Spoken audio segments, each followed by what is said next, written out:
আবারও এলপিজির দাম কমালো সরকার। ভোক্তা পর্যায়ে কেজিতে ২৯ টাকা ৭৬ পয়সা কমিয়েছে Bangladesh energy regulatory commission BERC. এতে ১২ কেজি সিলিন্ডারে ৩৫৭ টাকা কমে নতুন দাম নির্ধারণ করা হয় ১,৫২৮ টাকা, যা আজ সন্ধ্যা থেকে কার্যকর হয়েছে।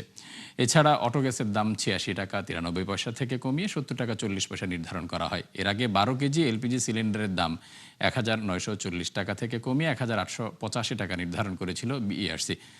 আন্তর্জাতিক বাজারের সাথে সমন্বয় করে প্রতি মাসে এলপিজি অটো গ্যাসের নতুন দাম নির্ধারণ করে Bangladesh energy regulatory commission BERC.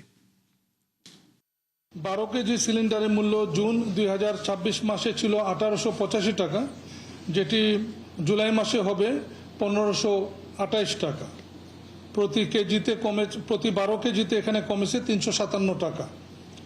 Company বিক্রি করবে ১৪৩৩ টাকায়, পাইকারি বিক্রি করবে ১৪৮৩ টাকায় এবং খুচরা বিক্রয় হবে বিক্রেতা বিক্রয় করবে ১৫২৮ টাকায়।